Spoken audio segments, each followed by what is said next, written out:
Leck mich am Arsch, schau ich fertig aus. Habadere, Servus und herzlich willkommen zu einer brandneuen Ausgabe Bayerisch für Anfänger. Heutiges Thema ist eigentlich ganz einfach. In Folge 10 haben wir die Schimpfwörter gehabt und es wurde sich sehr, sehr oft eine zweite Folge praktisch gewünscht und das machen wir heute. Ich habe auch ein paar Begriffe eingetan, die ihr mir in die Kommentare geschrieben habt zu dem Thema. Freut mich immer, wenn ihr so aktiv dabei seid. Wenn ihr was einfällt, schreibt es einfach in die Kommentare. Freut mich ganz narrisch. So, unser erster Kandidat heute ist der Odelgraumtaucher. Der Odelgraumtaucher, den kann ich jetzt eigentlich nicht wörtlich übersetzen und das heißt praktisch Jauchegrubentaucher. Das kann man sich jetzt vorstellen, dass das ein Scheißjob ist. Erklärt vielleicht das Schimpfwort. Dann ein Begriff, der was mindestens 100.000 Mal in die Kommentare drin gestanden ist. Ein Radlertrinker, das Patent liegt aber nicht bei mir. Was ein Radlertrinker ist, sollte bekannt sein. Dann kommen wir zum Schimpfwort, wo sie doch eigentlich schon öfter gehört haben. Und zwar Grispel. Die Steigerung vom Grispel war ein Tiere-Grispel. Ein Grispel ist nichts anderes als eine sehr dünn gebaute Person, wäre jetzt meine Wenigkeit, und ein dürres Grispel, das ist dann praktisch nochmal ein dürres Grispel. Außerdem haben wir dabei die Ratschkattel. In dem Fall ist da zwar eigentlich ein Name angehängt, und zwar Kattel, Katharina, aber ein Ratschkattel ist eigentlich nicht eine Person, die praktisch das Mahl nicht zubringt, die in einer Tour schmadert und redet.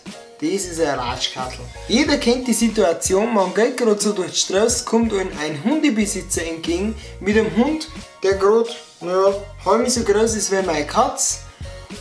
Und der Hund, der geht ab wie eine Rakete. Zu so kleinen Hund sagt man bei uns Wadelbeißer. Kommt ganz klar, Wadel, Wade, Beißer. Wadelbeißer, Wadenbeißer. Als Bezeichnung für einen schlechten Menschen ist es auch im Hochdeutschen so, dass manche Leute als Lump bezeichnet werden. Im Bayerischen gibt es dazu nur eine Steigerung, und zwar den Hoderlump. Dann haben wir nochmal ein Wort, das steigerungsfähig ist, und zwar sagt man zu meist jüngeren Personen Schrotzen, und wenn das ganz hinterlistige, ausgefuchste kleine Schrotzen sind, dann sagt man Dreckschratzen. Wenn jemand eine richtig unhöfliche Person ist, dann ist das ein Gläufel. Da haben wir wieder unser GL. Gläufel. Und zu guter Letzt haben wir noch einen, der was nicht aus den Schlappen kommt, und das ist der Lahmseider. Das steht, wie gesagt, für eine Person, die wirklich immer langsam und wird nicht recht wach, ist eigentlich immer so ganz entspannt. Das ist ein Lahmseider. Ja, ich hoffe, Ihnen hat es wieder gefallen. Wenn ihr nur eine weitere Folge von Bayerisch für Anfänger Schimpfworte sehen wollt, dann drückt einfach den Gefällt mir Knopf da drunten.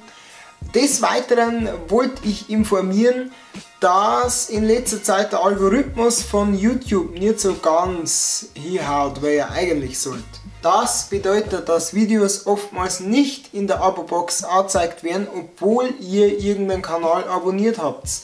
Nur auf Nummer sicher gehen kann man, indem man auf das, da ist so bei dem Abo-Ding so eine kleine Glocken da, so ein Kleckerl.